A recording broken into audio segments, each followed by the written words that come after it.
Welcome. My name is Alicia Spaziano. I'm the assistant superintendent here for the East Line Public Schools. I am really pleased to welcome you to our last event in our Family University series. And for this event, we did extend our invitation out to our surrounding communities because we know the topic of anxiety is one that all of us have been touched by.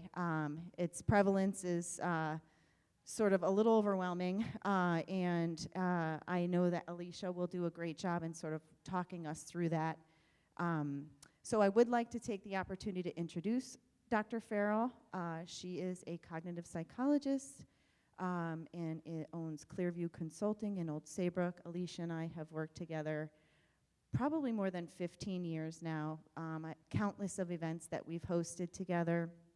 She's a dear friend, a colleague, and I owe a lot of my own parenting moves and things that I've done at home with my children who are now 16 and 17 to the things I've listened and learned from Alicia. And so I hope that you can walk away with some additional knowledge to help you or your family members, whoever it might be you are here for this evening.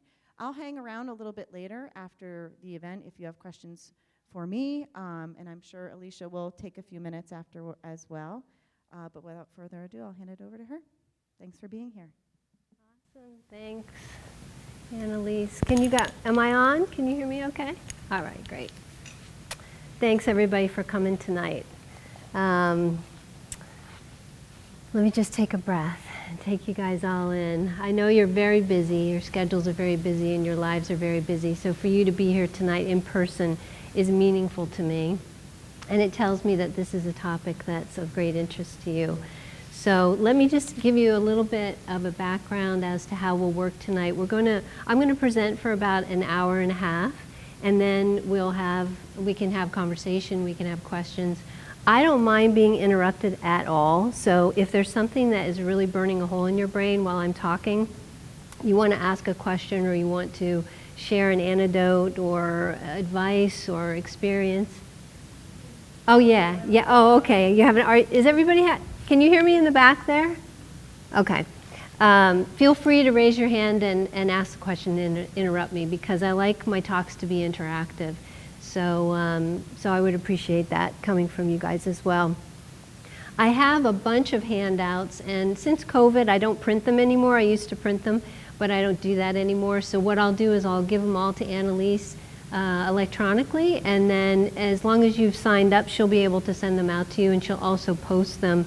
We're recording the presentation tonight, so that it can be put on the website, and then anybody and everybody can watch it at their leisure as well. So if for some reason, at the end, what we'll do, if this is okay with you, Annalise, is we'll stop the recording so that if people want to share and you want anonymity, you can do that. And it's not going to be on the recording. Okay? All right, so great. Just quickly a little bit more about my background. So I haven't always been a psychologist. I was actually out of undergrad. I went into marketing and PR and sold mainframe computer software for 10 years in corporate America, believe it or not. And then I escaped in the dead of night, absolutely miserable, and was motivated to go back and get my doctorate in the field that I was passionate about. And then I was a professor at George Mason University for 10 years. We moved up to Old Saybrook, my husband and my son and I, a little over 20 years ago, and that's when I established my private practice.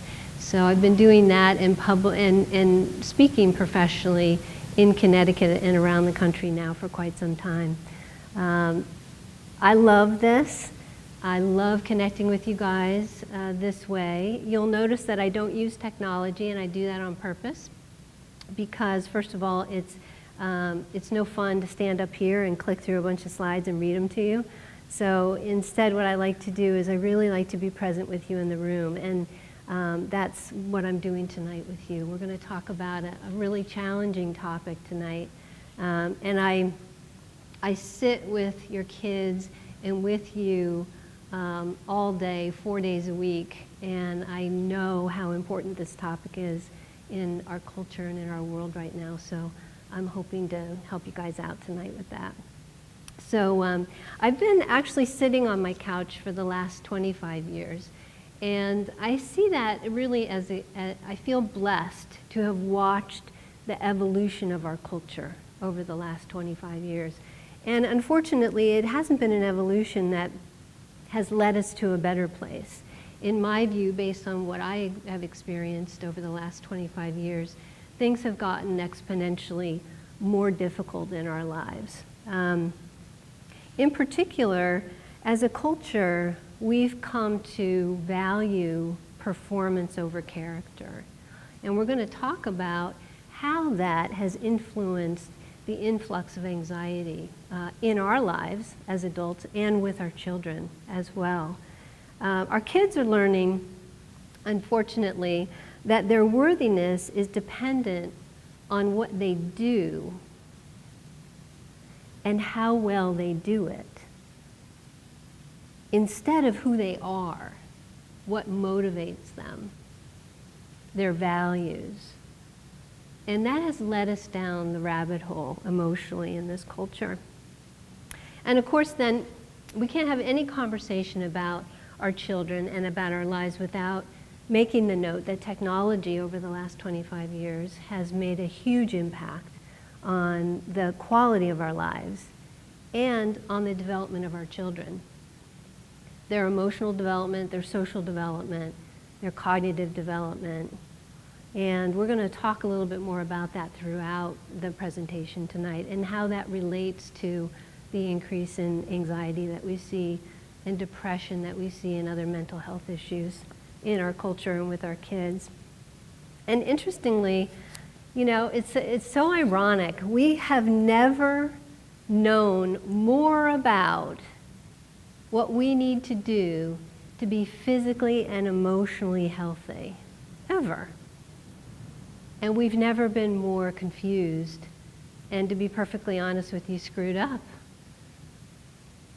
And we need to really need to get a handle on that. And that is pre-COVID, COVID, and we're going to call it post-COVID. Okay, I hope we can start saying that.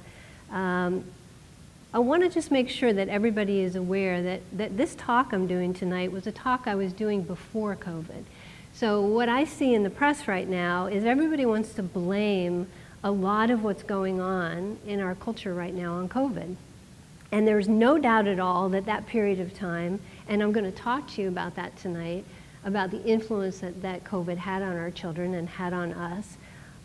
There's no doubt that it's been difficult. But the issues that we're dealing with existed prior to COVID. And Annalise will know, we've been doing presentations about this, right? When you were in Milford and years ago, trying to get to parents and get them to understand that they need to change the way that they're parenting in order to change the way the kids are developing, okay? So, okay. So we're raising kids that believe that getting an A in AP Bio and having all these notable accomplishments starting from the time they're in preschool is somehow going to lead to a better quality of life. How many people here, you guys are all grown-ups, right? Is that true? Is it true? It's not true, right? What's that? It's not 100%, but has a higher chance, I want to say. Okay. That's why people do that, right? Right, exactly. Good point. All right. So we're motivated because we're motivated from a place of love and caring with our children. We want our kids to perform, which they need to learn to perform. We want our kids to do well, to maximize the chance that they'll have an easier life, right? That they'll be able to sustain themselves and they can afford the things that we feel bring happiness into our lives. So hold on to that thought, because that's really important. That's important as well, for sure. So one thing I want to make sure you guys understand is that when we're talking about all of these issues, we're never talking about them in black and white terms. All of this is gray, and that's what makes it difficult, because there are always these moving targets and these very difficult dividing lines between, for example, pushing our kids hard enough, right? Because we have a responsibility as parents to create some structure and some expectations, but not pushing them so much that they don't have an opportunity to get to know themselves and establish their own ability to regulate their emotions and their decision making and their choices. And that is something that is going to fluctuate based on each individual family, each individual child, each individual community. So we're not talking tonight like I've got all the answers and there are rules, and I'm going to let you know what the rules are, and if you just follow the rules, everything's going to be great. No, unfortunately, I wish that was the case because it would make my job a lot easier. What I'm going to try to do is to give you some philosophical underpinnings that you can then decide how you want to apply in your parenting of your children, okay? Okay.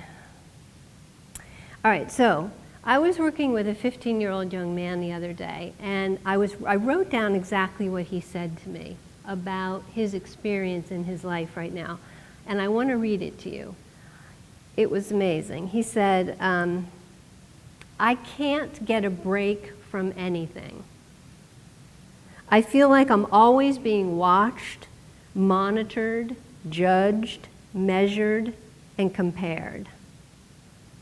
I feel like how I perform is more important than how I feel. I'm constantly reminded that I need to think about my future. These are verbatim, he was saying. Nothing brings me serenity. I feel like it's not okay not to be okay, and when I talk to my parents about not being okay, they get very stressed and scared, and then they won't leave me alone. I don't talk to them anymore about how I feel, and I'm lonely. All I want is for them to know how I feel, to hear me, and to understand. That's all. And he made the point as well that he said, and the wisdom, right, that is amazing sometimes that comes out of these kids. He said, don't get me wrong, I don't expect my parents to agree with me all the time. I don't expect my parents to not push me. I don't expect this, I don't expect that. He was being really reasonable.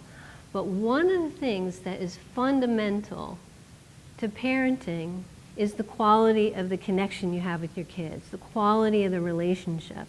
And what makes for a quality relationship is trust and respect and collaboration, all right, to name a few. And we'll touch on this point again a little bit later. And in order to have that kind of relationship with your child, they need to feel as if they're heard and understood. Not that they're right. They don't, that doesn't, isn't the, you know, a lot of times they're not right? A lot of times they're wrong about certain things. But learning to validate with your children before you go into further conversation with them, right? So, all right, so my goal tonight, it's to educate and inspire you guys to change how you're thinking about your role in your children's life. Specifically, what I want you to do is to ponder, and this sounds so, I don't know what you want to say. It sounds so existential, but I want you to ponder the point of life itself.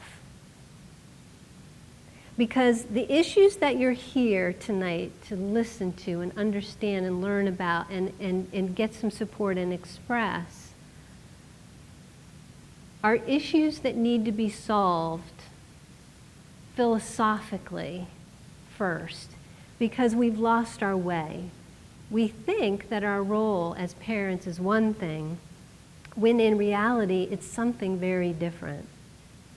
And until we're able to make that transition and the world follows along with us and the academic environment follows along with us, we're going to continue to be downstream with these issues. And what I mean by downstream is that we're down at the bottom of the stream and our kids are floating down and they're covered in anxiety and they have depression and you know, whatever, however you want to frame that right now. And we're catching them down the stream and trying to solve the problem. Well, they need therapy. Well, they need medication. Well, they need to go to treatment.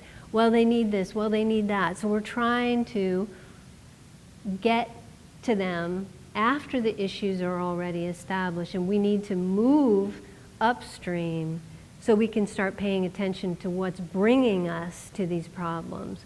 And that is going to be particularly challenging because you're going to be challenged to push against the culture within which you are raising your kids, okay? And that can be lonely at times. Can be, right, Annalise? Very lonely. I mean, we even talked about bringing together parents of the same mindset. You know, that once you come home and get on the game, you're going out, you live in a neighborhood, you're going outside.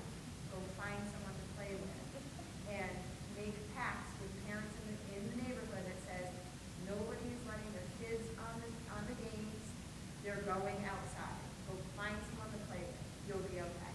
Yeah. Yeah. We had little pacts, and we started to kind of build that with some groups of parents in my former district because parents felt like, well, nobody else wants to do this. So my kids want to go home and play games because that's what all the other kids are doing. You have to sort to form alliances. Yeah. So that you have, you know, you don't feel as though you're fighting against the grain. Yeah, exactly. So what we're talking about in that respect is that the changes that need to happen have to come from the bottom up. They're not going to come from the top down. You can't depend on the academic institutions at any level, the communities as a whole at any level to fix these problems for you. We have to push up through the morass to make it happen. Okay, and today you're gonna hear about how to do that, why you want to put the effort in, and how you can actually do that. So, first thing we're going to talk about is we're just going to take a second to talk about COVID and kind of how it's influenced our kids and what it actually, that experience, how we can label it. Then we're going to talk about your role as a parent and what it needs to be. We're going to talk about stress and anxiety, what the difference is, what to look for with your kids, what to do about it. And then I'm going to talk to you about like boots on the ground kind of stuff that you can actually start to do differently in your own households that can make a difference. Yeah. The other assumption that when you're talking about the students, what you're talking about is high school students? All students. Okay, so not, I mean, we're going from kindergarten to high school, so okay, so this should be applicable to all students. All students. Okay. This is applicable, I mean, we could fill this room full of parents that are going to have their first baby and it would be applicable. That's how powerful what we're talking about tonight is. Because the earlier you start to implement these shifts in your parenting style, the more influence you're going to have over the development of the child. So, and the easier it'll be because the further upstream you are. So when we talk about letting go, I'll make more of a point around that. Okay. All right, so COVID, really quickly, because we're all really tired of COVID, talking about COVID, thinking about COVID, and I had COVID like a week ago, so it's fresh in my mind. COVID, the whole COVID experience for all of us and for our children it's like the definition of trauma in a bottle. All right, now that does not mean that everybody experienced it as trauma. I don't mean to say that. But certainly the elements of it are the textbook definition of trauma, which is basically you're faced with a situation where you feel threatened and your body is on this high level of alert and there's nothing you can do about it. You don't have any control. You can't respond to it. And that's exactly what happened during COVID. So you all know for yourselves as grown-ups how challenging that was. You can imagine what that must have felt like for many of our children.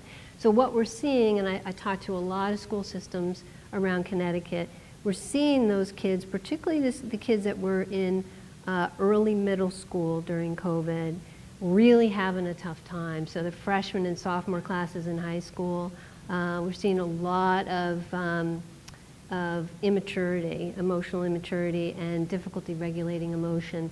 This makes a lot of sense because as difficult as the traumatic experience itself is, coming out of trauma can be equally and sometimes even more challenging. So we're seeing the kids having to come, so imagine this. Imagine that you're a child and during COVID, you're at home, you're in front of your screen learning. If you have a tendency towards anxiety, all of a sudden you don't have to interact socially face to face. You don't have to walk into the cafeteria. You don't really even have to study a whole lot, because I'll tell you what the kids were doing. They were all cheating because they could. I know, I laugh, but it's true. And they were honest about it. They used to tell me all about it.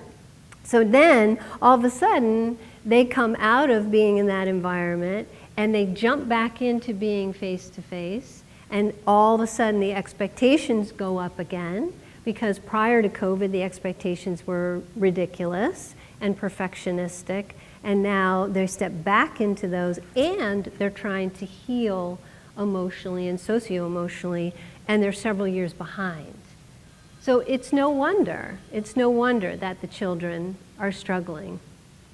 And I'm speaking to teachers as well and helping them understand what they can do in the classroom to help this transition. But understand that this is a reality and that it is having an effect on our children's mental health. And we have once again seen another exponential jump in anxiety and depression because of it. Okay? All right. So, in addition to what would be considered trauma in a bottle, we have what we call toxic stress. And toxic stress is when your body is physiologically activated for a long period of time, to the point where we're actually seeing physical changes in certain structures of the brain in the children that were young during that period of time with COVID. And that sounds really scary. The parts of the brain that we're seeing enlarge actually is the emotional center of the brain, like the amygdala and the thalamus.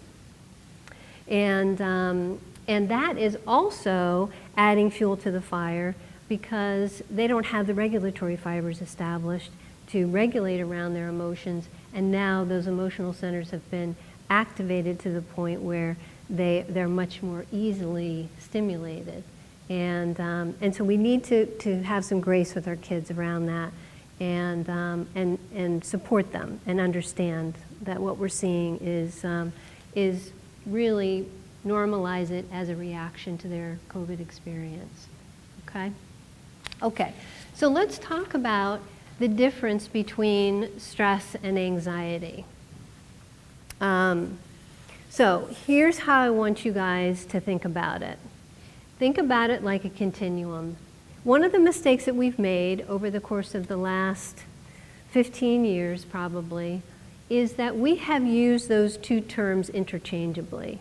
We're using stress and anxiety as the same thing. And most importantly, we have used the term anxiety to explain stress. So the kids come in, let me tell you, before I distinguish between the two, the kids come in and they'll say to me, oh, you know, Dr. Farrell, I have terrible anxiety. I'm like, oh gosh, that sounds bad, you know? And they'll say, well, I think I have an anxiety disorder. Because you know, they always come in and diagnose themselves because they Google everything. And it's always the worst thing on the planet. You know, they come in and they go, I'm schizophrenic. You should have seen me the other night. It was a terrible thing. I'm like, all right, wait a minute, let's settle down here. So then I'll have them explain to me, well, okay, what, you know, tell me about what you're feeling. Well, the other day, I had an AP chemistry exam, and I couldn't concentrate, and I was shaking a little bit, and I'll say, oh, okay, and how did it go? Well, I calmed down once I started the exam, and I was okay afterwards, and all right, well, guess what? That's not anxiety. That's stress, right? Anxiety is different. Okay, so the difference, the continuum. Stress on this side, anxiety on this side. Stress is when you have an appropriate reaction to a situation. Stress is a good thing. What happens in the brain when you're stressed is you get just enough of those stress hormones, cortisol and adrenaline and epinephrine, in your prefrontal cortex, and you become more alert. All right? And when you're more alert, but you're still able to function, your performance goes up. So stress is productive. It's something that's good for us. It saves our lives. We're programmed for it. Okay? It's rational. It's a rational reaction. If you have an AP chemistry exam and you're not feeling stress, you probably aren't going to do that great, right? You want to feel a little bit of stress. If I didn't feel stressed to get up here and talk to you guys, it wouldn't be that great a presentation. I need that. I depend on that. If I'm sitting in my car and I'm not feeling a little like, Jesus, here we go again, Alicia, why do you do this to yourself? It'll be fine. Okay, go. Right? Okay. So as you move from stress to anxiety, here's what happens. There is a point at which stress can become chronic and toxic. And that's when you get overstimulated for a long period of time. So it's not just situational. It's not just a situation that you're responding to. It's actually a chronic condition where your nervous system is operating well above your baseline on a regular basis. And that overstimulation starts to affect your ability to function. It affects your ability to think. So if you have a child that has anxiety, they may also have a difficult time learning because their prefrontal cortex is being flooded with these stress hormones on a chronic basis, and it's shutting down their ability to concentrate, to process, to store information in memory, to retrieve information from memory, okay?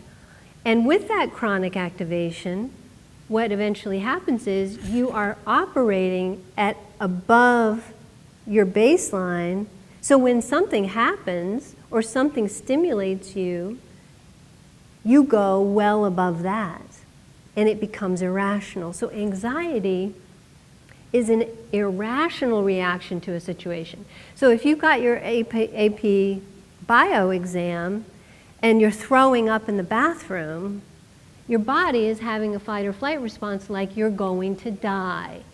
All right, I'm going to die. That's irrational. The test is not going to kill you. But you are not in that place. And if you were in the bathroom throwing up and I went in and I said, hey, it's going to be okay, it's just a test, and I tried to talk you out of it, you're going to probably flip me off. You'd be like, I'm not in that place right now. I'm feeling like I need to get out of here. I'm having this irrational reaction to this situation. So, our kids have learned that stress is not good because they have learned that discomfort is not okay.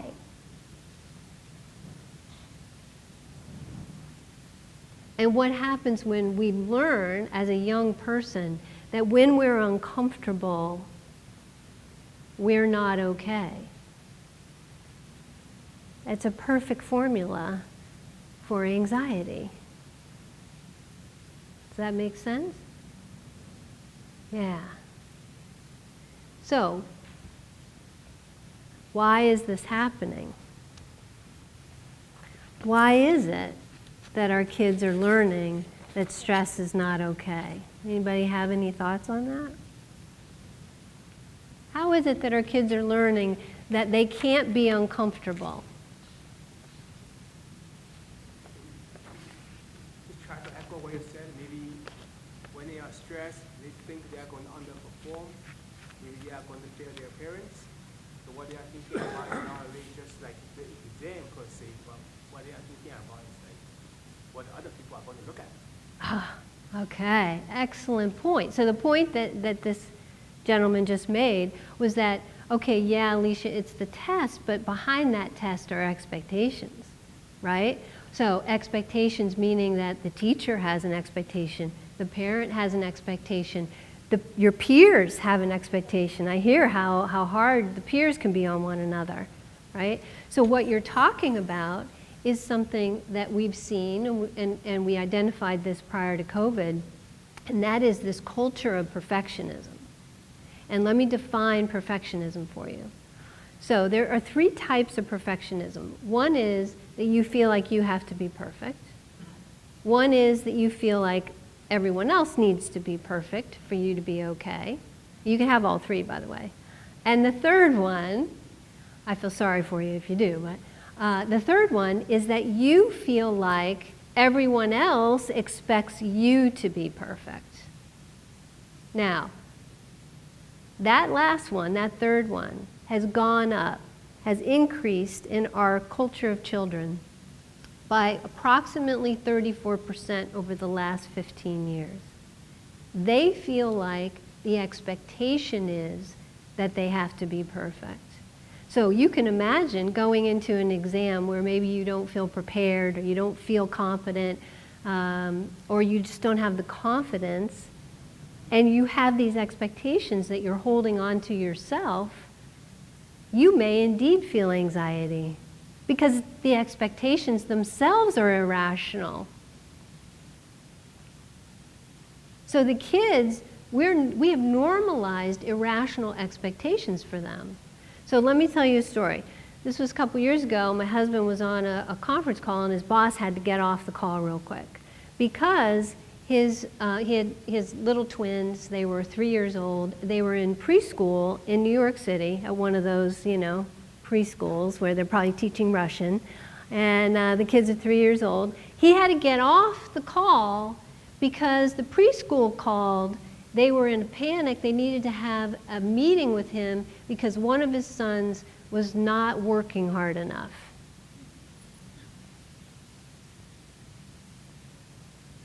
Not working hard enough at 3 years old in preschool. And you think, okay, well, that's a one-off story. Oh no, that is not a one-off story at all. We have now preschool. Now, how old are these kids? I don't know. Are they out of utero yet? Or we have to go to preschool before we have the baby and start working with them? Preschool. Let's get our kids going preschool, and let's hire a college professional to start helping us mold these little people so that they go to a really good college. Because apparently if they go to a really good college, they're going to get a really good job. And if they get a really good job, they're going to be happy. Say what? Really?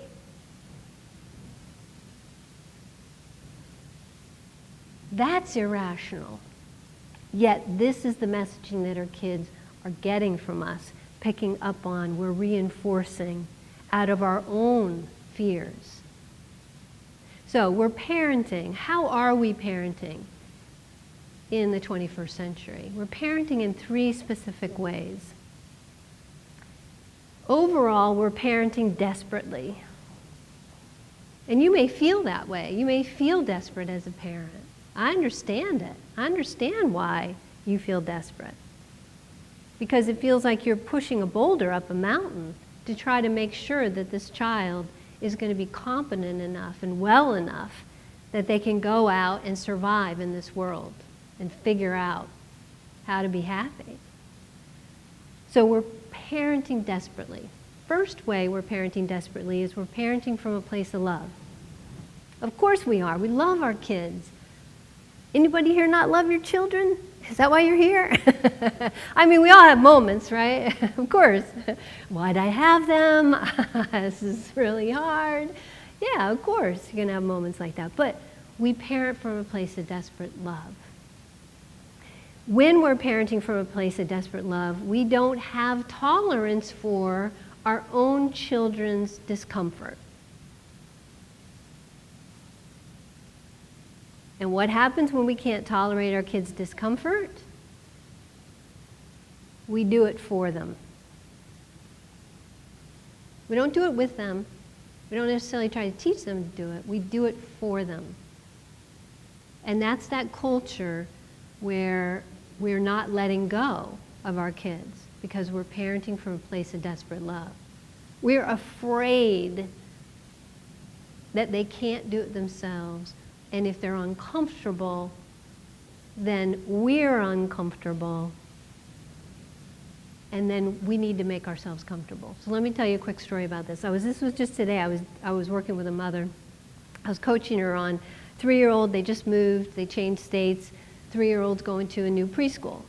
And she's having a hard time adjusting.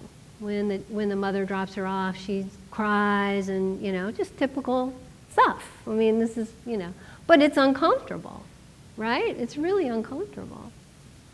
So she said, I was talking to a friend of mine, and my friend said, just reward her. If she has a good day at preschool, just reward her. Give her something. Tell her, if you have a good day today and you don't cry when I drop you off, then you'll get to have a bowl of ice cream when you come home. She said, what do you think about that? I said, I think that's a horrible idea. I think that's a terrible idea. She said, well, why? Doesn't that make sense, right? I said, no, you're doing that because you're uncomfortable. Think about it. You're saying to the child, I want you to suppress your emotions, all right? And I want to be able to drop you off and have you smile and say, bye, I'm all set, so that you can go to the car and not feel sick to your stomach and think all day that this poor child is crying all day long at preschool. So now you're going to give the kid a bowl of ice cream so that that doesn't happen. What have you taught the child about having some grit and some resilience? Nothing, really. It's like, I get a reward if I do something that I'm told to do. That's what you're teaching them. Okay, so that's parenting from a place of desperate love because you don't want to be uncomfortable, because they're uncomfortable. It sounds a little selfish, doesn't it, in a way? But it's coming from a good place. It's coming from a place of love. What do you suggest? Yeah. So what you do in that situation is you start teaching that 3-year-old how to talk about their feelings.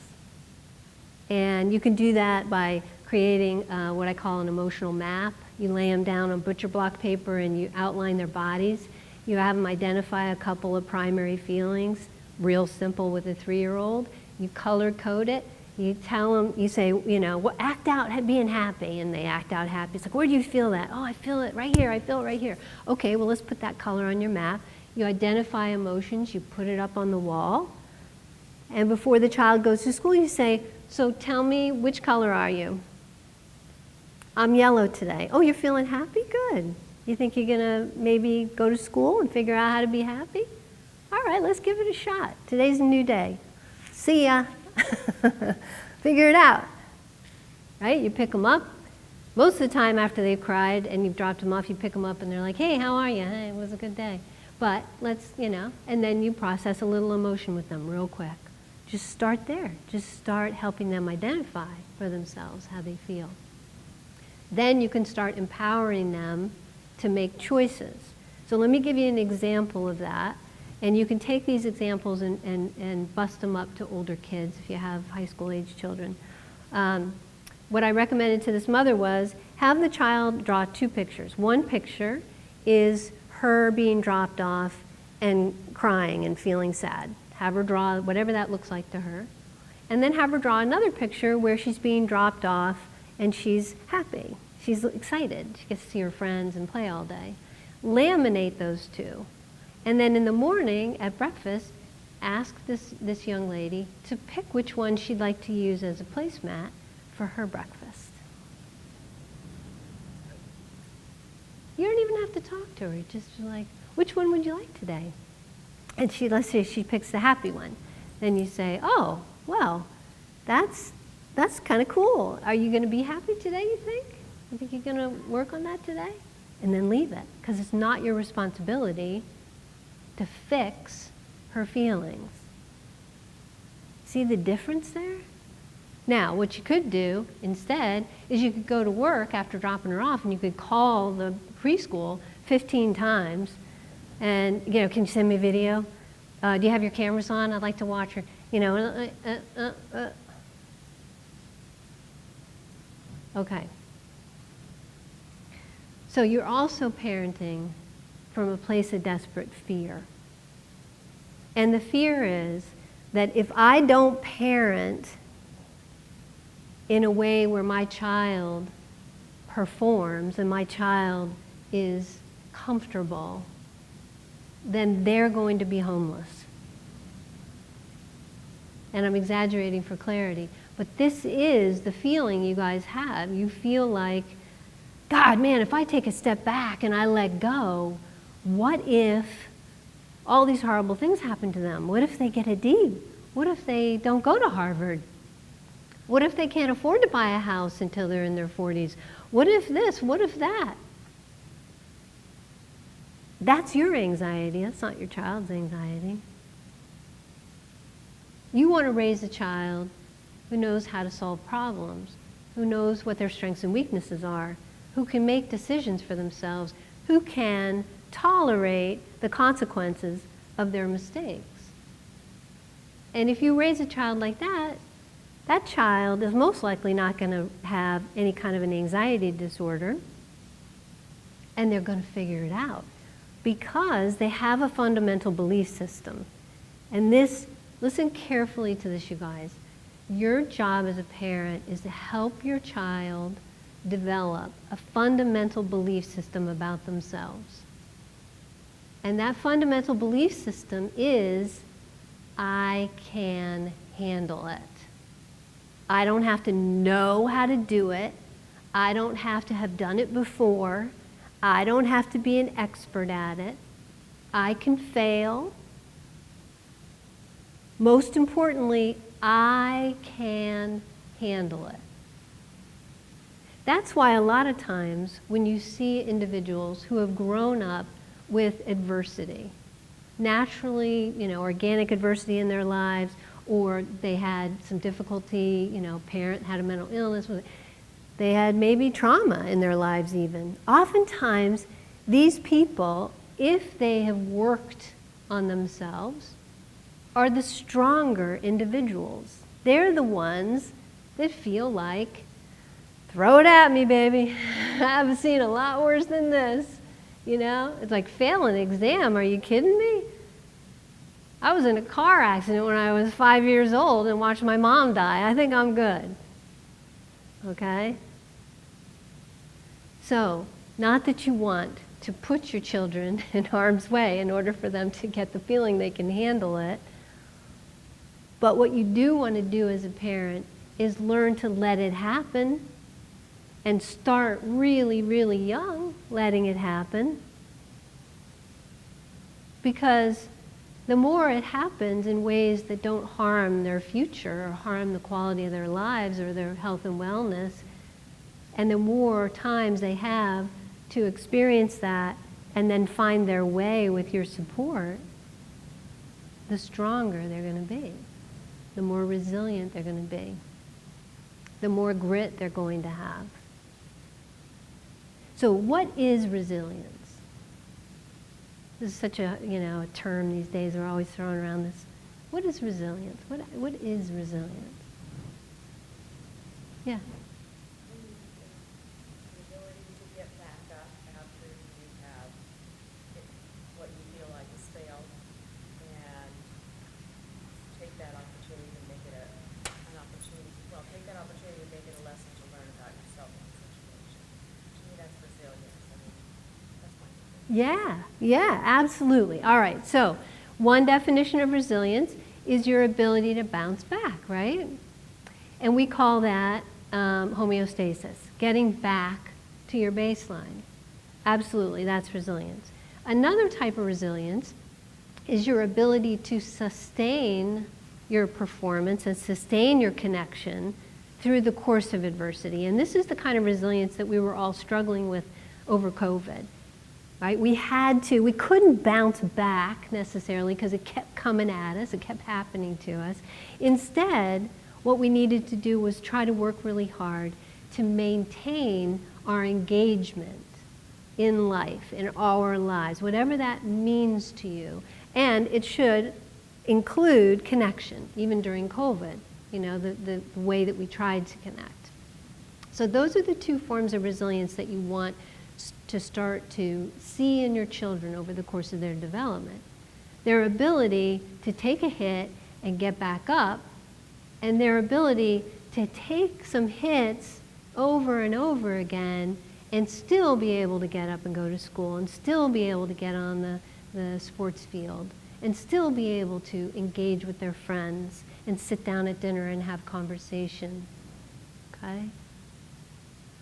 And the way that's going to happen is by you allowing it to happen. So we call it benign neglect. And benign neglect is when you see your child doing something that you know is not going to turn out well, but you know it's not the end of the world and they're not going to hurt themselves, and you turn your back. You're like, oh God, here we go. It's going to be a cleanup for me. Yeah, They're getting that milk out of the refrigerator. It's not going to be good. It's too heavy for them. Oh shit, here we go. You know, you're like, and what you want to do in that moment is you want to jump in. You want to jump in and go, whoa, wait a minute, because you want to save yourself from having to clean it up, right? But instead, what you're going to do is you're going to be like, all right, let it happen. And now, when it happens, do you then say, oh God, all right, go back to playing your video game, I'll clean this up? No. It's this great opportunity for them to suffer the natural consequences of the decision they made, which was not a bad decision, right? They're trying, they're pushing a little bit, that's a good thing. Instead, you say, oh, okay, so what do you know about cleaning up? And they're like, I don't know what to do with this. This is a disaster. All right, well, let me show you. Let me show you how we do this. Why don't you go grab the mop? I'll get the bucket, you get the mop. And then you're probably going to have to come in afterwards and, you know, redo it, but that's all right. You get them all set up, and then you let them, you're like, okay, all right, I'm going to run over here. I got some things to do. You know, go ahead and clean that up, and then you can go off and do your thing. Okay? Benign neglect. The earlier you start, the easier it will be for you to do so when things get a little more difficult, right? That things are a little more weighty. So this is the process, in a nutshell, of parenting in a way that is going to stack the deck in the favor of your children not having anxiety, being able to deal with their stress and regulate around it. Yeah. Alicia, failure is such a burdened word, and you're allowing these kids to fail, and I think you have to allow them to fail. You have to put parameters there if they're going to risk their life or whatever, but you have to let them fail along the way. So true, Michael, so true. And you know, you guys raised your boys this way. I know these guys, and I know they raised their boys this way, and they're remarkable human beings doing wonderful, amazing things in their lives. And you guys let them stumble. You let them fail. And you let them, with your help, over time, age appropriately, you were there to pick them up, dust them off, push them back out. Pick them up, dust them off, push them back out. Yeah, you use the word take a hit, which is sort of more physical. Failure can be very emotional. You know, you think you failed at this. And the kid must think that when he's trying to get the big can of milk from the top shelf and drops it. Yeah. It's not a hit, but you failed. But it's a hit emotionally. So I'm glad you're making that distinction, because it's a hit emotionally. It's a hit to the nervous system, right? It's like, oh my God, I messed up. Am I going to get in trouble? What's that? You don't learn from the success. Yeah, so Heather's saying you don't learn as much from your successes as you do from your failures. So let me tell you, on the flip side of this, another way that we end up parenting in a way that creates that feeling that failure is not okay, right? And that is that we praise our children. Now, praise sounds something like this. Oh, you're such a good cake maker. You are such a good cake maker. It's amazing, the cake you made. Oh my gosh. Right? That's praise. Now, what does praise do? You can praise your children, but you don't want to use praise all the time and as a primary form of giving your children positive feedback around their performance. Because what it says to them is, you're good because you did this. If you didn't do this so well, you would not be good. And this culture of perfectionism is giving our kids this exact message. That actually, if you fail, you are not worthy of love. And when I ask the children, is this how you feel? They say, oh, absolutely, I feel that way. I absolutely feel that way. So what do you do instead of praise? It takes a little more effort, but here's the difference. Let's say you came home from a really busy day at work and you ask your child to set the table, and they set the table.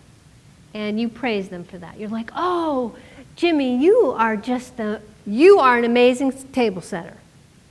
It sounds stupid, right? Well, we say these things. Oh my God, that was amazing. Look how you put the forks. And we overdo it these days because we think our children are fragile and they're not. That's praising them. Now, here's the difference. You look over and they set the table and they're looking at you and you say to them, thank you so much for doing that for me. Because I had a really rough day at work today. And the fact that you just set that table, that makes me feel like I can make dinner, to be honest with you. That was really helpful. Now just feel the difference yourselves. If someone spoke to you that way, what happens? When you talk to your children that way, here's what happens. They puff up. They're like, yeah, I set the table. Because your job is not to tell your children that they're good or they're bad at something. Your job is to communicate with them in a way that they take ownership over it. They don't need to hear you say it to them. They take ownership over it. So here's what happens in that situation. 2 weeks later, you come rolling in the door and you're looking tired and a little beat up, and your kid sees you. And they're like, oh, I could set the table because I actually have value in this person's life.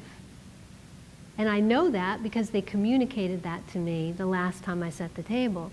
And so that child would set the table, not say anything, and you turn around and you'd be like, oh my God, thank you, honey. How'd you know I had a bad day at work? It's the difference.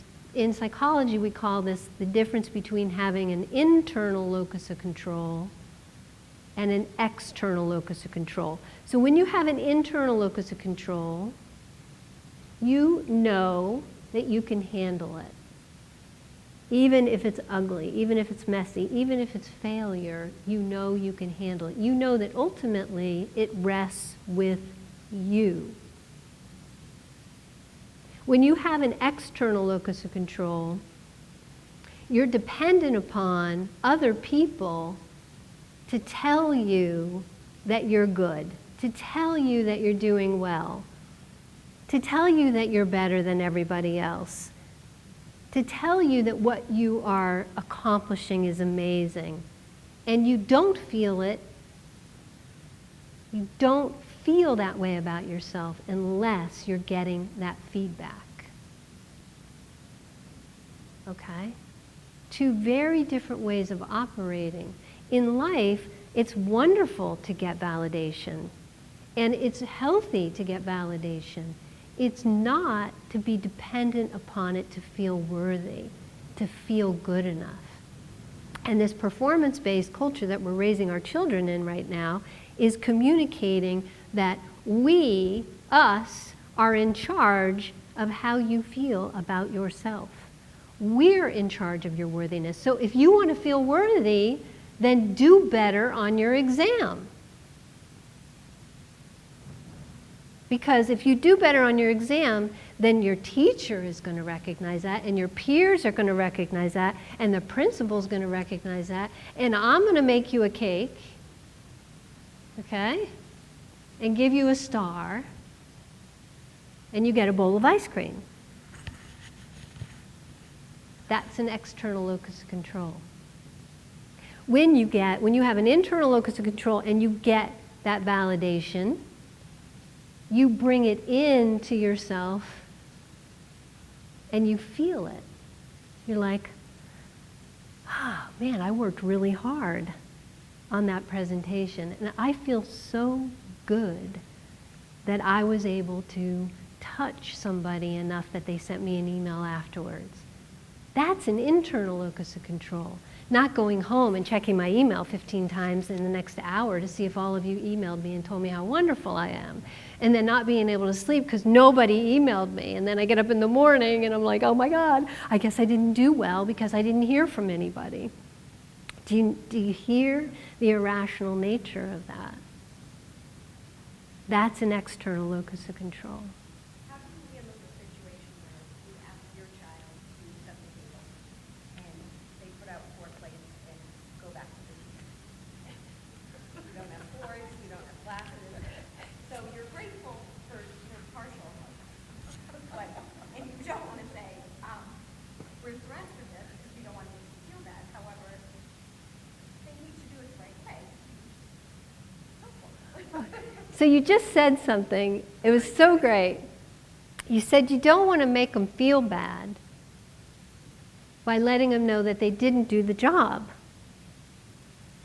You're not responsible in that situation for how your child feels when you say to them, hey, Jimmy, I need you to come back in and finish setting the table. And they say, what are you talking about? I put the plates down. It's like, well, unless you want to eat with your hands, honey, you're going to need to come back in and put the forks out. If your child is so fragile that if you have a conversation with them like that, they, I don't know, implode, they have an anxiety attack, some have some, massive irrational reaction, then, we should probably talk. But otherwise, so in that situation, let me give you a couple different ways of handling it. One way of handling that situation is not to say anything and to simply put the dinner on the plates and sit down. And everyone's going to sit down and everyone's going to be like, well, where are the forks? And then you look at the child that you asked to set the table and you say, oh, sweetheart, you forgot the forks. And then the kid's got to get up, get the forks, put the forks down on the table. That's how I would handle it, because it would be funny as hell. And it would be, we could laugh about it, and humor is a wonderful way of teaching our children. But another way you could call them and say, hey, you gotta get back in here and finish the job. You could do it that way too. If you have a child that tends to be somewhat defiant, I would do it the other way. and just let the circumstances speak for themselves rather than you being the one who's going to tell, because that defiant child is going to push against that. They're going to be like, you know, I'll do it right before dinner. You know, they'll have a million reasons why they're not going to do it right away. So, yeah, right. Yeah. So what if you have that situation and you handle it one of those two ways, like natural consequences or whatever, but then the next time you ask, same thing happens, and then the next 100 times you ask, the same thing happens, but you still never get the forks on the table, even though you're applying the strategies that you just mentioned. Okay. I feel like that's what we do, but Yeah. So what you do is, okay, I love the way you worded that question, because what it does is it sets up a structure for us to talk about something else about how our children learn. So the mother I was talking to today, you know, she was saying, you know, sometimes what frustrates me is that I want to be able to just say it one time and then never have to deal with it again. Like, yeah, well, wouldn't that be nice, right? And it's interesting that parents have that expectation these days. Like somehow your kid should get it the first time and make it easy on you, and then it should just be over. Like, why do we have to keep talking to you about the forks? I'm tired of talking to you about the forks. And what I'd like you to do instead is to look at it as, all right, our children are going to learn in increments, and they're going to regress, and they're going to learn, they're going to regress. So here's what happens, right? You have a teenager, and you sit down and you have a really mature conversation with this child about whatever. Pick a topic, sex, drugs, rock and roll, whatever, it doesn't matter. And then you say to your significant other, you're like, oh my God, I had the most amazing conversation with Mary. I really think she's really getting it. You know, she's really growing up, honey. It's amazing. And the next day she does some knuckleheaded bullshit and does it complete opposite of the conversation you had the day before, and you're just like, what? I thought we were over this. Didn't we just have this wonderful conversation the other day? Well, the reason that happens is a lot because what's going on in the brain in adolescence, which I'm not going to spend a lot of time going into today, that's a different talk. But what I want you guys to understand is that your children are going to learn in increments, and sometimes they may take some jumps, but a lot of times those increments are really small, even around stupid stuff. Now, you're saying, well, Alicia, come on. I mean, learning to put the forks on the table? What are you talking about? You know how to do that. But what they're learning is to do something they don't want to do. It's not the act of putting the forks on the table that's a problem. The problem for them is that they're learning that sometimes they have to do what other people tell them to do in a timely way, and they have to do it completely. They're learning a lot in that situation. So here's how you handle it. Keeps happening, right? First time you sit down, whatever. Second time you just sit down, happens again. Third time, you glance over, the forks aren't there. And you say to the kid, hopefully you're not texting in the house, you guys, but you don't text the child in the house. Instead, you yell at them, hey, Mary, are you going to put the forks, come back and put the forks on the table now?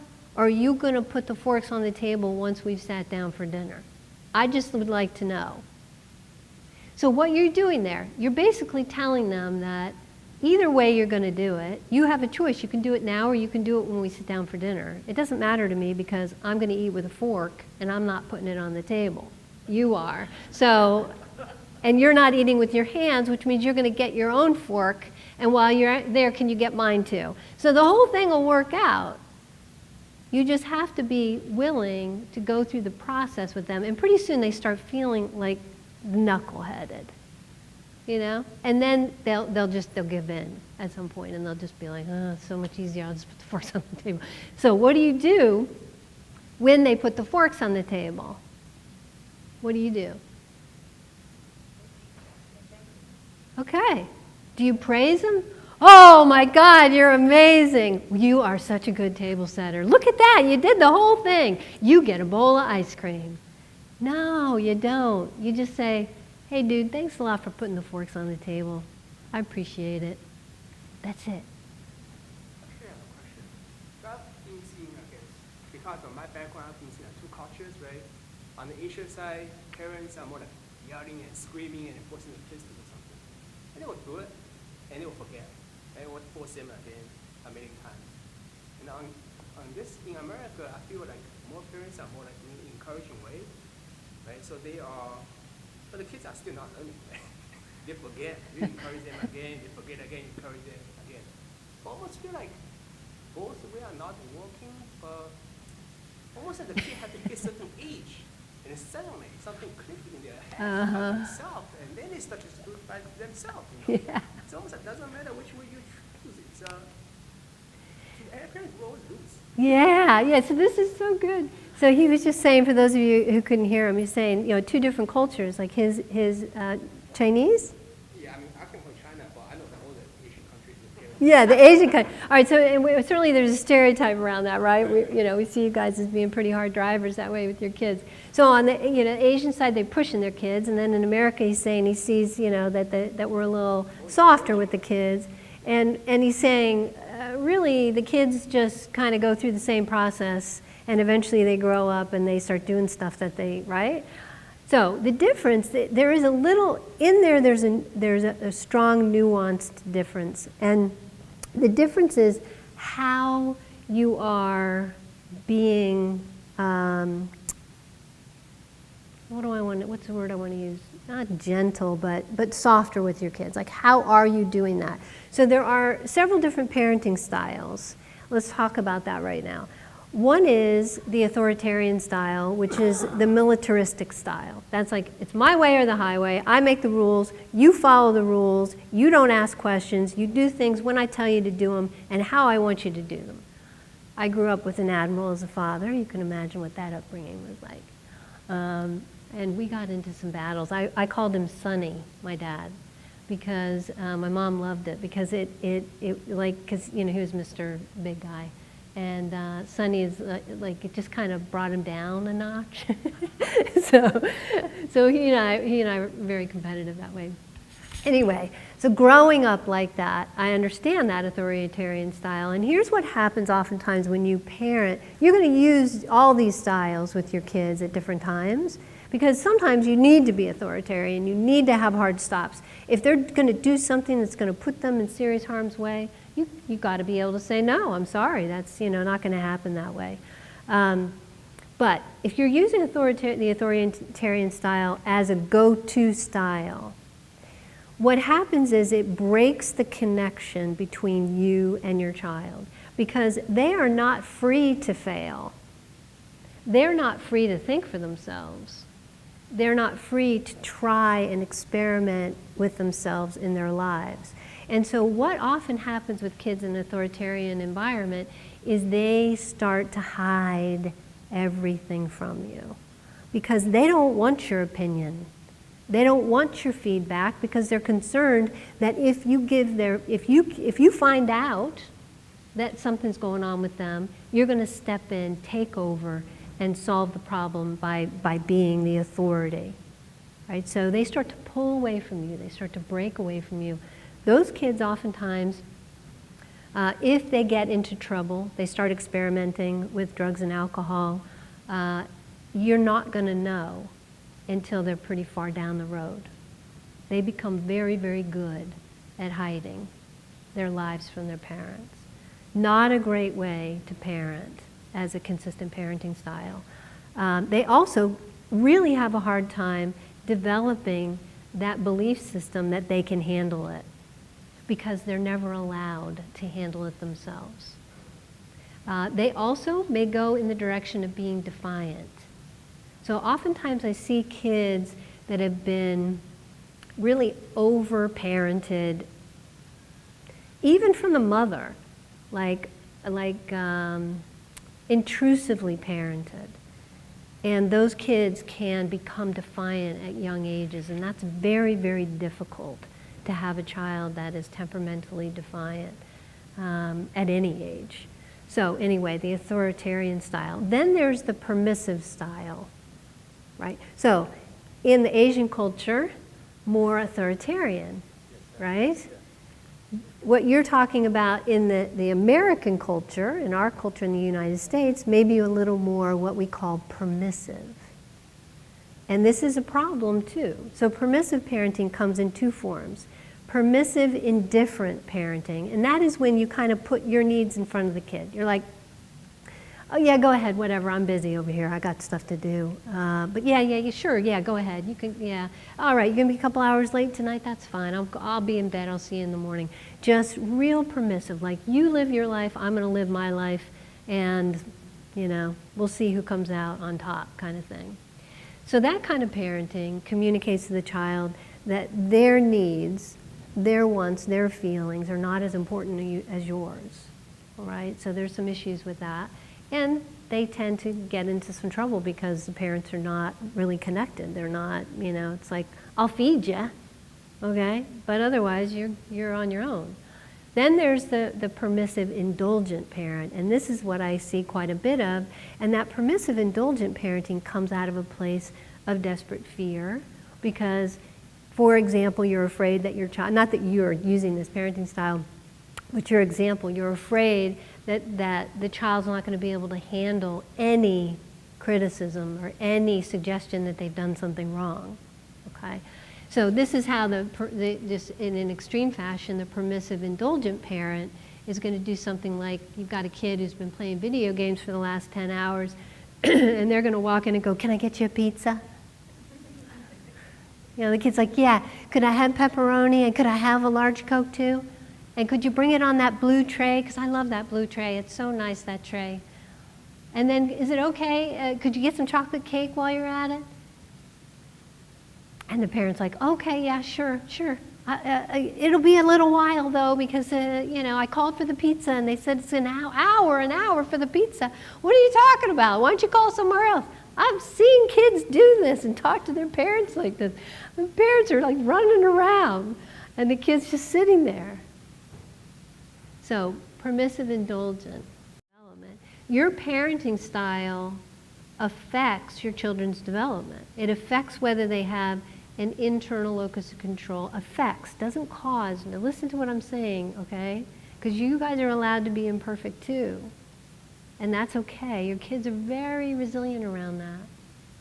So, however, your parenting style has a strong influence over whether your children have an internal locus of control or operate from an external locus of control where they need that approval all the time.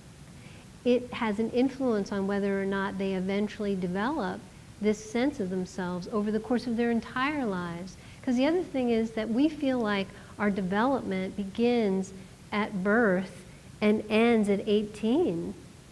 Well, I mean, I'm 60, and I'll tell you, I've never known less about myself. I mean, now I'm asking questions I never thought I'd be asking about myself. It's confusing. It's confusing that it keeps on going. It's like, aren't we done? Can't I just be myself and feel good? No, apparently not. I talked to my dad, who's 91. He's going to be 91 in August, and he's still exploring himself. So it never ends, you guys, but those first 18 years, you have enormous influence over whether your children learn to solve problems, learn to make decisions, learn to take risks, learn to bounce back from adversity. So that brings us to the third way that you guys parent desperately. Remember, we were talking about that. Desperate love, desperate fear. And the last one is really hard to hear. It's really hard for you guys to hear. And that is that you're parenting from a place of desperate ego.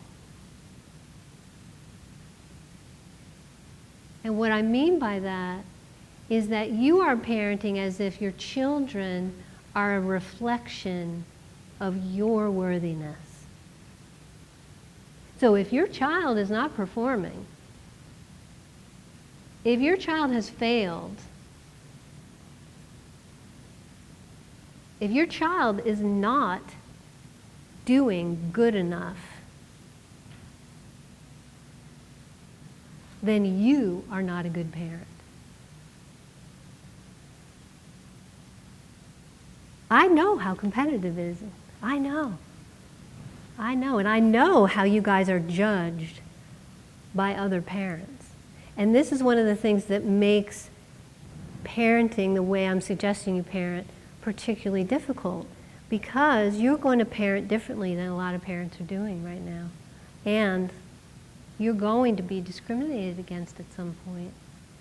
Someone is going to judge you. Someone is going to ask you, wait a minute, didn't Johnny just fail his chemistry? I heard Johnny failed his chemistry, his AP chemistry exam. I'm so sorry. Well, first of all, you'd be like, sorry? What are you saying sorry to me for?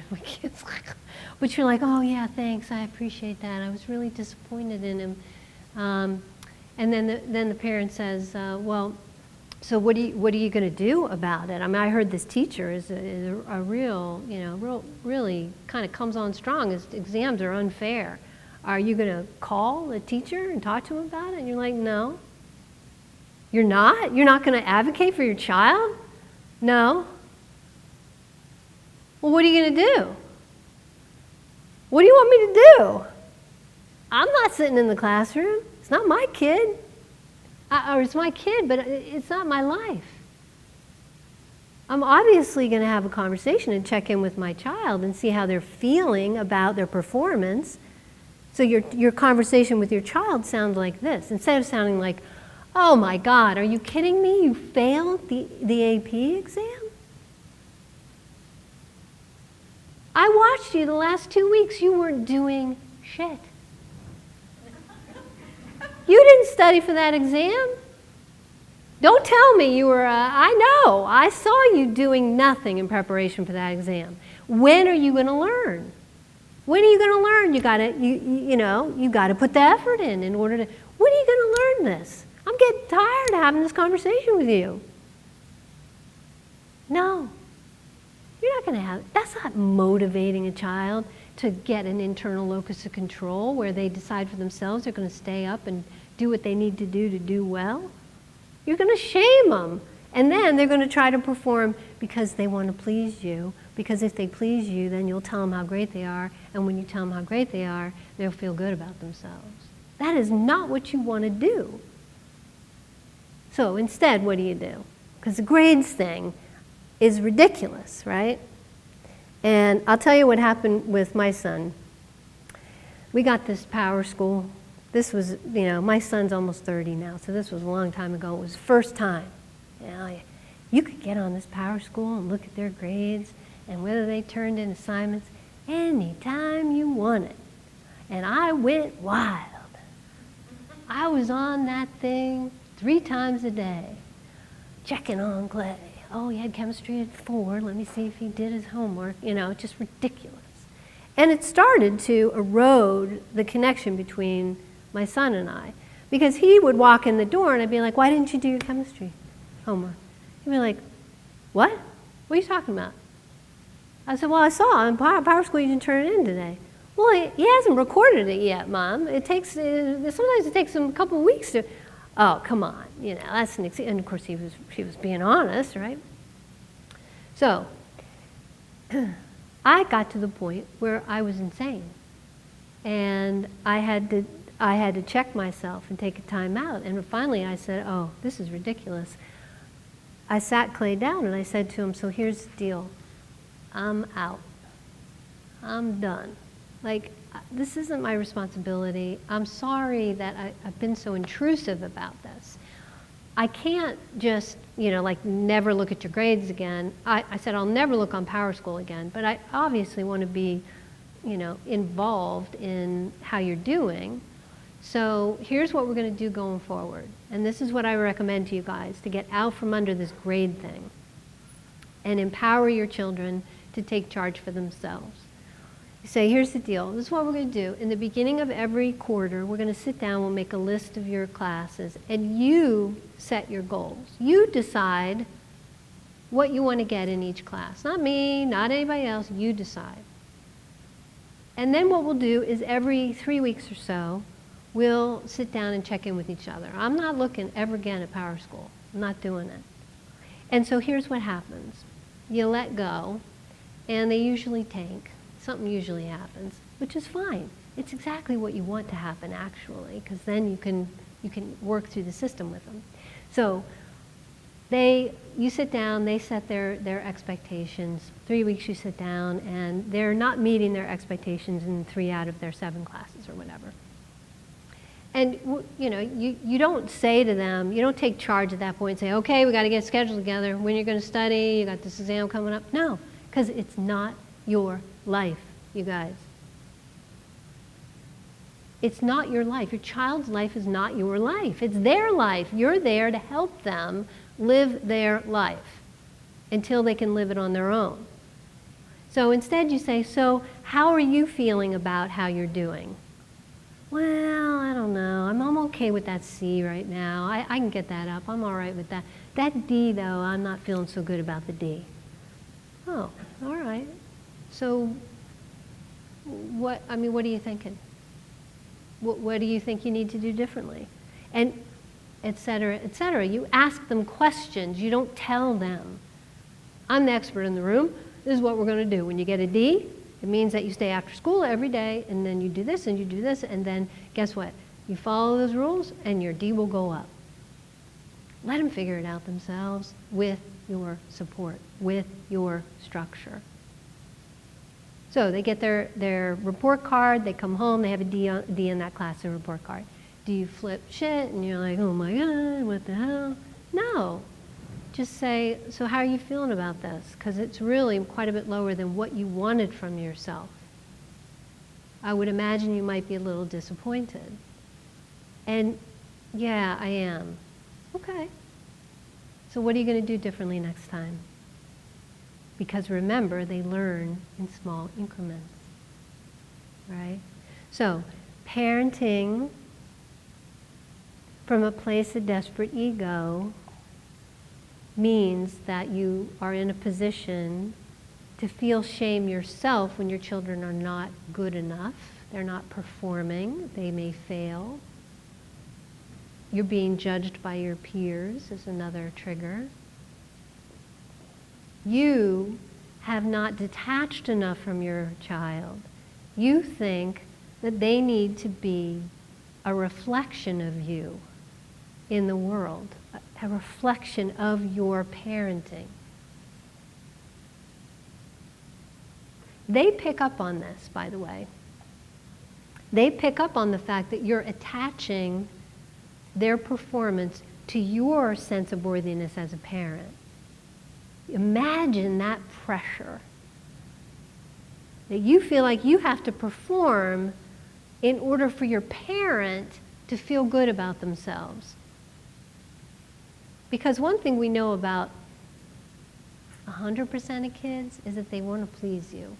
They do want to please you. It doesn't always come out in good behavior because they're children. But when all is said and done, they want you to be proud of them. So if they feel like that you need to be proud of them in order to feel good about yourself, in order to feel good about them. See that connection? Let me say that again, because that's a really important connection. So your children feel like they have to perform in order for you to feel good about yourself, in order for you to then, because you feel good about yourself, feel good about them. Whoa. Whoa.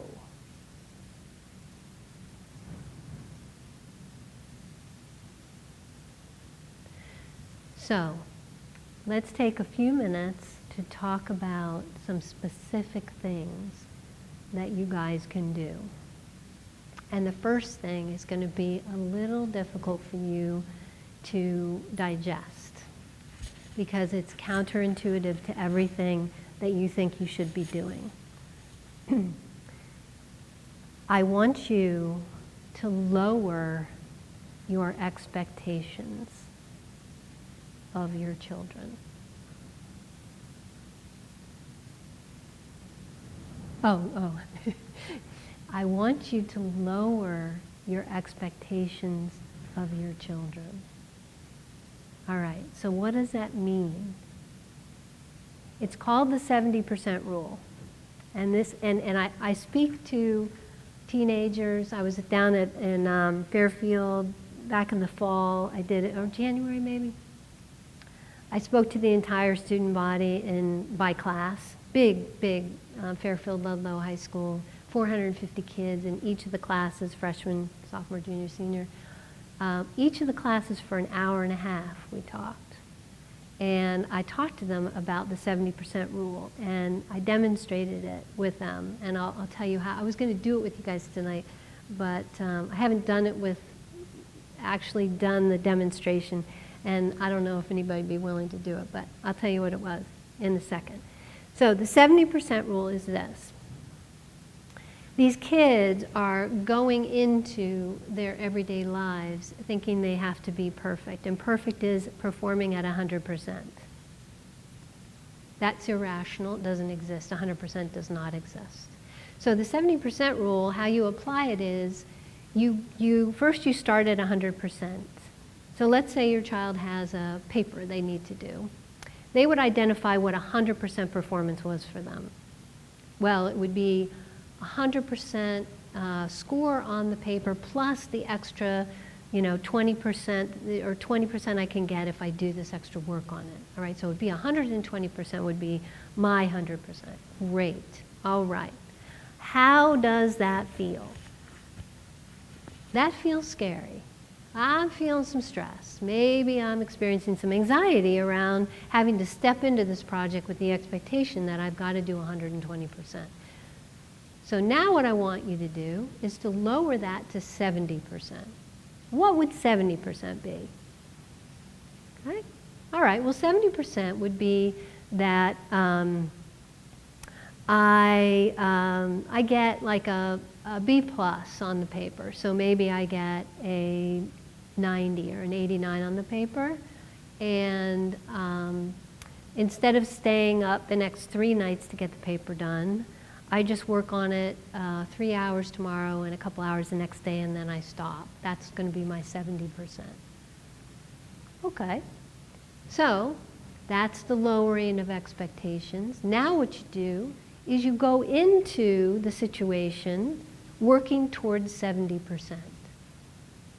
So all of a sudden your mind has shifted. Now your nervous system starts to settle down. It's like, oh, shit, I can do 70%. Because that's 3 hours tomorrow, 2 hours the next day. I'm shooting for a B plus. That's possible. I can handle that. So then you go in at 70%. Now, the rule is that once you get to 70%, you can stop. You can just say, okay, that's good enough. Ah, good enough. What happened to good enough?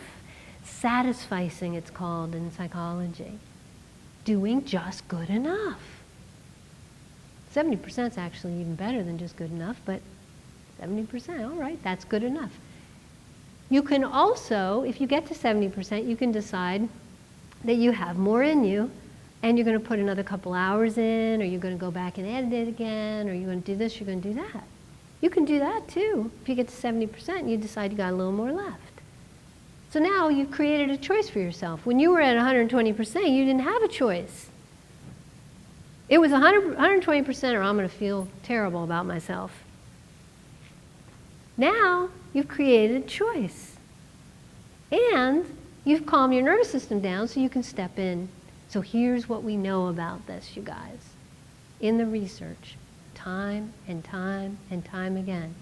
When we, all of us, lower our expectations, our performance goes up.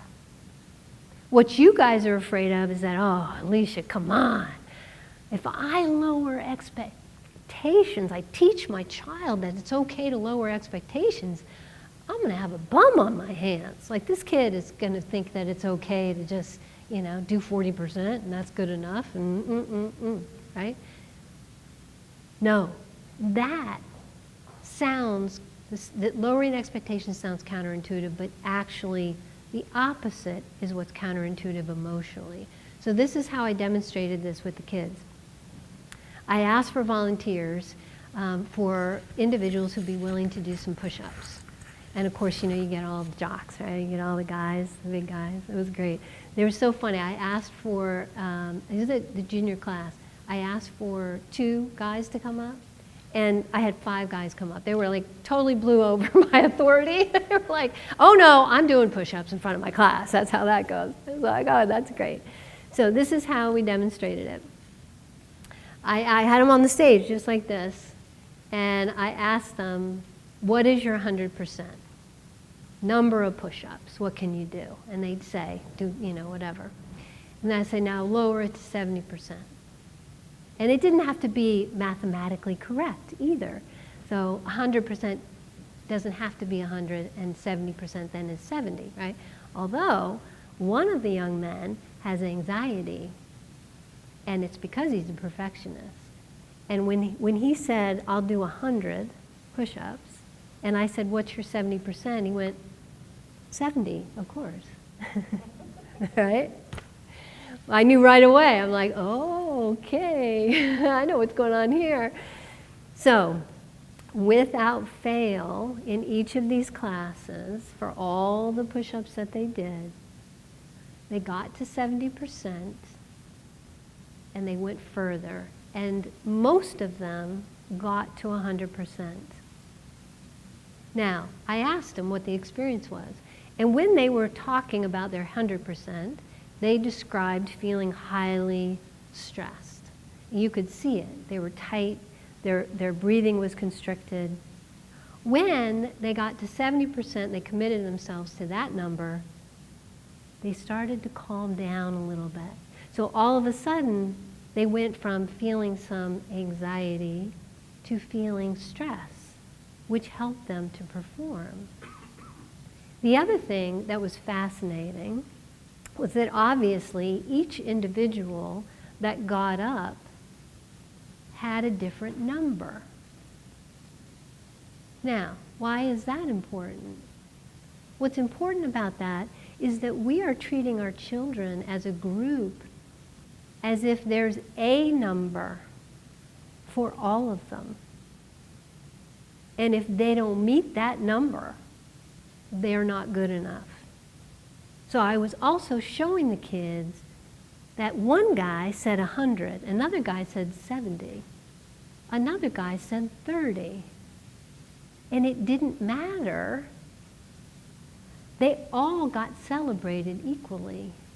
And the kids did it without even thinking about it. So what happened was the whole place went crazy. They were counting out loud for these guys. And when they hit 70% on their push-ups, everybody was like, go, you gotta keep going, you know? And so all of a sudden they were operating as a team. They were not being competitive against one another, as if they all had to meet the same standard in order to be good enough. I had one young lady, only one woman, volunteered to come up. And I didn't know this ahead of time. Her counselor at school came up to me afterwards. She goes, I almost fainted. This young lady, lots of trauma, lots of anxiety. And I mean, she was having trouble just functioning in school, and she volunteered to come up in front of 450 of her peers and 4 guys. And we got to her and we said, well, how many push-ups can you do? And she said 2. Everybody went wild. They started like, yes, 2 push-ups, which was totally organic in the moment. So it was her turn. She got down. She said her 100% was 2 and her 70% was 1. So she got, and everybody was quiet. She got down. She did 1 push-up. And she did 2 push-ups. And she goes down for her 3rd, and everybody stood up. And they're like, oh my God, she did 5 push-ups. It was unbelievable. The place went crazy. They never get to have that experience together as a group and to realize that they can decide for themselves what their number is. And they can change it. They can go too low and realize they've gone too low and go higher. They can go too high and decide they've gone too high and lower it. But we're not letting them do it. So they're not learning that they can do that. They can get out, they can go to an amazing college and get a degree in finance. They can go work on Wall Street, and 6 months later, when they're snorting cocaine to stay up all night to try to run these, mutual funds that they're responsible for, they can say, I don't want to do this anymore. This is miserable. Instead of staying, because they feel shame if after they've had all this education and they're making all this money, they're going to kill themselves instead. They're going to have a heart attack by the time they're 35. We're not teaching them to have agency over their own lives. So, the other thing you want to do is do not solve your children's problems for them. Don't do it. Every time you solve a problem for them, and it's age appropriate, they can do it themselves, you've taken another opportunity away from them learning that they can handle it. So I wonder, I have a high schooler, the pressure is so intense. And a lot of it is taking care of themselves here. So how do you help them bring down that level of expectation for themselves? Even if we're, I'm not putting it. I mean, to some level, I may be doing it, but I'm not saying, do your homework, do that. Like, he keeps going, he does it all. And, like, he puts pressure on himself, it's great. To the point where I'm like, relax. Like, if you have a headache, go watch TV. Go take a break. Go, like. Yeah, and so this is very important, because to recognize that, and I hear this from parents when I do these talks, and that is that parents will say, I'm not putting the pressure on them.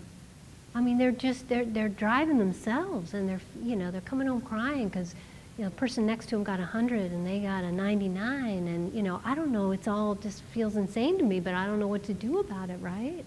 Okay.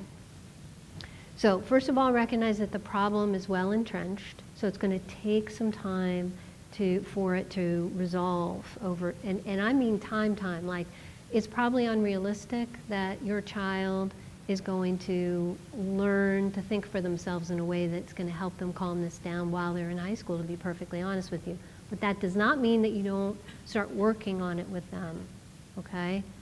So you've got to do the work even though you may not see the change. Maybe you're going to get lucky and he's going to get some of it before he goes to university or wherever he decides to go. We were in Sicily, and we went down to Noto for a few days, and happened to be an Italian vacation weekend. It was a long weekend, so the place was inundated by Italians from the mainland and other places in Sicily. So it was very cool, because we were one of the very few Americans. And we sat, they had beautiful cathedral, like all these towns have these beautiful cathedrals and these gorgeous steps, and it was a beautiful day. And we just had a cappuccino and, a chocolate croissant. It was, and we just sat down on the stairs for like 2 hours, and we just watched their lives. I did not see, there were families walking, people talking. I did not see one kid with a cell phone like this. Not one. I saw these families walking together, talking together, stopping, seeing people that they knew, etc., etc. I didn't see them with a box of pizza, eating while they walked down the road, with a phone in one hand and a pizza in another. And I'm not perfect, trust me. I'm human just like you guys are. I struggle with a lot of the same things. If you don't want your children if you want to stack the deck in the favor of your kids not having anxiety, make these changes in your lives and in the way that you're parenting, and you will see a difference in how your child feels. So, if your child can't do something for themselves because they're not old enough, they don't have the fine motor coordination, whatever, you do it for them, okay? These are the rules. If your kid is not ready to do something for themselves, we have a responsibility to do it for them, right? Because we're going to keep them alive. At some point, your child is going to start to be interested in doing something, and you're going to notice that they're starting to be able to do what it is they haven't been able to do. And that's when you sit down and you start to show them how to do it. Right? It's like, oh, you can tie the shoe, this is how you do it, sing a little song, you know. Why don't you give it a try? Okay, well, let me help. All right. Oh, look at that. We tied the shoe. Great. So first you do it for them. Then you show them how to do it. Then you watch them do it. So now this is as they, you know, they get the handle. They know how to tie the shoe. They've done it. Now you just sit with them. And you just literally sit with them, zip it, and let them do it. If they need help, they'll ask you. If they get frustrated, you can encourage them. But you don't step in and do it for them because you know they can do it for themselves. And the last step is you step away. So if they have an issue at school when they're in first grade, and it is an adult issue, it's a significant issue, it's complicated, you don't send your first grader in and go, well, go ahead and just, you know, talk to the principal. No. You're going to go talk to the principal and you're going to, you know, figure things out, whatever. But when your child is a freshman in high school, and it's a situation that you know they can address themselves by reaching out for help outside of you, because they've got to learn how to do that too, you're going to say, okay, what do you think you should do in this situation? Well, those are some good ideas. You could do this and this and this too, just so you know. What would you like to do? Let them choose. How are you thinking you'll do it? Well, okay, great, let me know how it goes. That is how you parent. Always keeping your eye on the process of letting go. Letting go, letting go, letting go. Because your children are separate from you. The moment that you conceive, those children are separate from you. Even though the woman is carrying that child, you can start letting go in utero because there are things about that child that you have no control over. How tall they're going to be, what kind of hair they're going to have, the color of their eyes, their temperament. Temperament is genetic. In some respects, whether or not they're going to have depression and anxiety in life, because some of that can be genetic. Are they going to develop a substance use disorder? You have got to start letting go when that child is in utero and realizing that your job is to get to know that person and help them be themselves. Help them understand who they are in life. And then help them get out and take charge.